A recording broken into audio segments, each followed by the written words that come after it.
आए दिन आती ही रहती है। इसीलिए मोहन और मोहन के गांव वालों ने खेती बाड़ी करनी ही छोड़ दी थी। मोहन के घर में मोहन के अलावा मोहन की धर्मपत्नी गायत्री और उसकी मां रहती थी।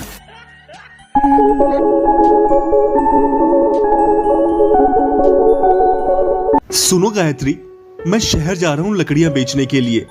लकड़ियां बेचकर वापस आते वक्त मैं घर के लिए सामान भी लेता आऊंगा। हाँ हाँ जाइए, पर अब कोई दूसरा काम भी देखिए। ये लकड़ी बेचकर कब तक गुजारा करेंगे हम? आखिर करूँ भी तो क्या करूँ गायत्री, कोई दूसरा काम कहाँ से लाऊं? आसपास के गांव में भी सबसे पूछ लिया, किसी के पास कोई काम नहीं है। सबके हालात मानो एक जैसे ही हो गए हैं। पर कुछ ना कुछ तो करना पड़ेगा। जैसे हम अपना जीवन बिता रहे हैं, ये भी कोई जीवन है भला? 2 वक्त की रोटी भी ठीक से नसीब नहीं हो रही है। ठीक है गायत्री, मैं शहर जा ही रहा हूँ। लकड़ियां बेचकर कोई काम ढूंढने की कोशिश करूंगा वहीं पर। अब चलता हूँ, शाम होने से पहले ही लौट आऊंगा।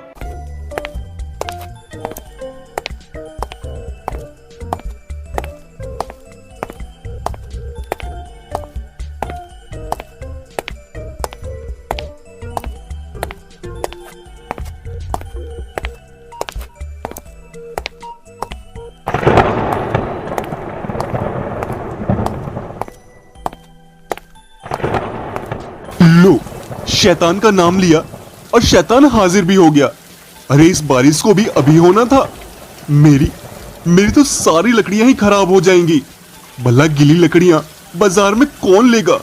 भगवान ने तो हम गरीबों का जीना ही हराम कर दिया है मानो। अरे नहीं नहीं, ये नहीं हो सकता। अरे बची कुची मेरी उम्मीद भी पानी में बह गई। अब ना तो राशन का पैसा है और ना ही कुछ घर में।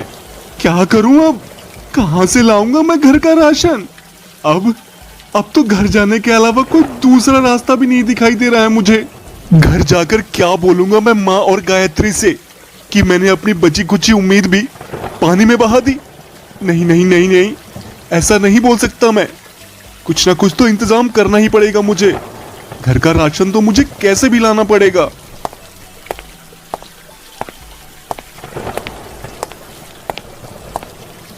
अरे मोहन भैया, कहाँ बारिश में भीगते हुए जा रहे हो? तबीयत खराब हो जाएगी। आओ पेड़ के नीचे, बारिश रुकेगी तब चलेंगे घर। आ जाओ नीचे आ जाओ पेड़ के। तू ही रुक राजू, मैं नहीं रुक सकता।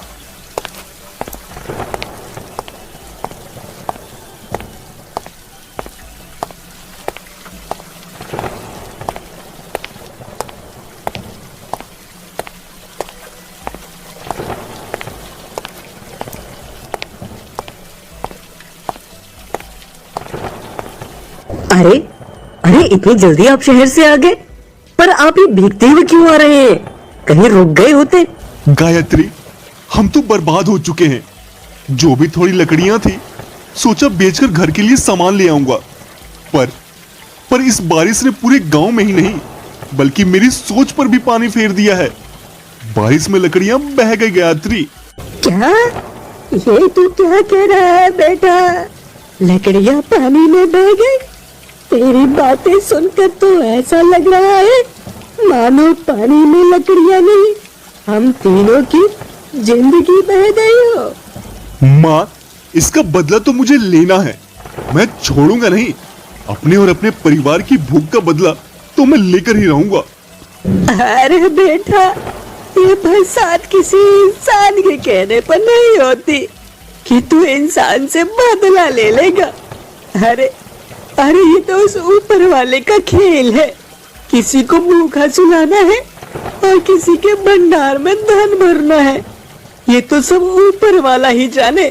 माँ, अगर ये ऊपर वाले की देन है तो अब हमारे भूख की भरपाई भी ऊपर वाला ही करेगा।